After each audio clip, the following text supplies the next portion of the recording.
বাংলাদেশের প্রেক্ষাপটে ১০-১২ হাজার টাকা প্রাইস পয়েন্টের মধ্যে একটা স্মার্টফোনই রয়েছে যেটাকে আমি ভ্যালু ফর মানি বলতে পারছি। কারণ এই বাজেটে আপনাকে মিডিয়াটেকের একটি চিপসেট থেকে শুরু করে 50 মেগাপিক্সেলের প্রাইমারি ক্যামেরা সেটআপ সহ 5200 mAh একটি বড় ব্যাটারি, সাথে আপনাকে ব্যাকের লেদারও কিন্তু অফার করছে। আমি কথা বলছিলাম মোটোরোলা মোটো G05 এর, যেটা বর্তমান বাংলাদেশের প্রেক্ষাপটে one of the best value for money বলা যাচ্ছে। তবে একে বলার পিছনেও বেশ কিছু রিজন রয়েছে যা আমি এই ভিডিওতে আলোচনা করব। শুরুতে যদি তার ডিজাইন থেকে, মোটোরোলা সব স্মার্টফোনের ডিজাইন কিন্তু সিমিলারই রাখা হয়েছে। আমি বলবো ব্যাগটা লেদার ভেরিয়েন্ট আর এর কিন্তু পলিকার্বনেট কিংবা প্লাস্টিক ভেরিয়েন্ট রয়েছে, তবে ফুল বডি প্লাস্টিকের সাথে আসে, যেহেতু বাজেট সিরিজ একটা স্মার্টফোন কিছুটা কম্প্রোমাইজ এদিক দিয়ে করতে হবে। পাশাপাশি 188 গ্রাম ওজন আর 8.2 মিলিমিটার থিকনেসের সাথে আসা স্মার্টফোনটা হাতে নিলে বুঝবেন না যে এটা 5200 mAh একটি ব্যাটারি ইউজ করা হয়েছে, যেখানে ম্যাক্সিমামে আমরা বেসিক্যালি এই প্রাইস পয়েন্টের মধ্যে 5000 mAh কে দেখে থাকি। এখানে কিছুটা বড় দেওয়া হয়েছে, তার সাথে 18 ওয়াটের একটি ফাস্ট চার্জার, ফলে মোটামুটি একদিনের মতো ব্যাটারি ব্যাকআপ ইজিলি পেয়ে যাবেন। তার সাথে হালকা পানির ছিটা ফোটা থেকে রক্ষা করার জন্য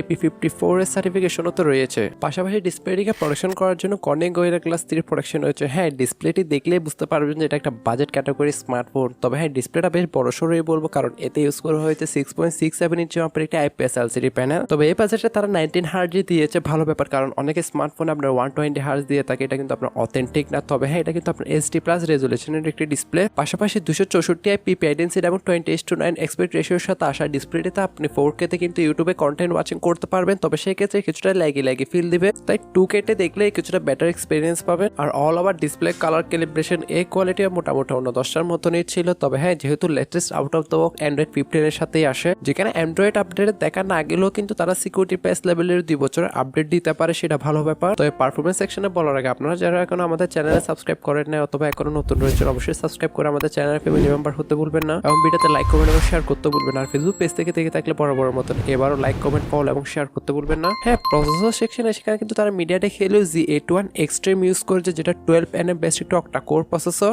এখন যদি আমি প্রসেসর সেকশন নিয়ে কথা বলি, এটা কিন্তু অন্যান্য স্মার্টফোন থেকে কিছুটা এগিয়ে থাকবে। আপনি যদি এই বাজেটে অন্যান্য স্মার্টফোনগুলো দেখেন, তাহলে ম্যাক্সিমাম ক্ষেত্রে কিন্তু আপনি ইউনি SoC চিপসেট দেখতে পারবেন। এখন ওভারঅল যে খুবই টপ নচ লেভেলের পারফরমেন্স পাবেন তা না, ফ্রি ফায়ারের মতন গেমটার লো কিংবা মিডিয়াম সেটিং এ রেখে প্লে করতে পারবেন, তবে সেক্ষেত্রে ল্যাগস দেখা দিবে। বাট আপনার প্রায়োরিটি যদি টুকটাক লেভেলের গেমিং কিংবা ক্যাজুয়াল টাইপের গেমিং বলতে পারেন, আদারওয়াইজ যেসব 2D কিংবা লো গ্রাফিক্স গেম রয়েছে সেগুলো প্লে করার পারপাস হয়, তাহলে সেক্ষেত্রে ভালো একটা আপনাকে ইনপুট দিবে। Otherwise day by day multitasking এর ক্ষেত্রে আপনি ভালো একটা রেজাল্ট পাবেন এই মিডিয়াটেকের হেলিও Z81 এক্সট্রিম দ্বারা। বাট আমি আবারও বলছি, এটা কিন্তু নট ফর গেমিং, কারণ এটি বাংলাদেশে 464 এবং 4128 এই দুটা র্যাম ভ্যারিয়েন্টে আসবে, যেখানে র্যাম ম্যানেজমেন্টে গিয়ে কিছুটা প্যারা খাবেন। হ্যাঁ, স্মার্টফোনটির ডার্ক সাইড হচ্ছে এই জিনিসটা। তারা আর 500 কিংবা 1000 টাকা বাড়িয়ে মিনিমাম 6 কিংবা 8 GB র্যাম ভ্যারিয়েন্টটা দেওয়া উচিত ছিল আমার মতে, কারণ 4 GB বর্তমানে অনেক বেসিক হয়ে যায়। ভার্চুয়াল র্যাম এক্সপেন্ডেবল করার সুবিধা রয়েছে, বাট আহামরি খুব একটা কাজের না। ব্যাকে 50 মেগাপিক্সেলের প্রাইমারি সেন্সরটাই কাজের, যার দ্বারা সর্বোচ্চ 1080p 30 fps ভিডিওগুলো শুট করতে পারবেন। সাথে ফ্রন্ট ফেসিং 8 মেগাপিক্সেল একটি ডিসেন্ট সেলফি ক্যামেরা। হ্যাঁ, এই বাজেটে খুবই ডিসেন্ট ক্যাটাগরি পাবেন। সাথে ব্যাক ক্যামেরাটাও লাইট কন্ডিশন কিংবা প্রপার লাইট কন্ডিশন আপনি ভালো একটা ইনপুট কিংবা ছবি পাবেন। তবে লো লাইটে খুব একটা আহামরি ভালো রেজাল্ট করবে তা না, এক কথায় ডিসেন্টই বলবো আমি। তবে আপনি ডিউল স্টোরেজ স্পিকারের সাপোর্ট সহ পাচ্ছেন 3.5 হেডফোন জ্যাকের গত্তটিও।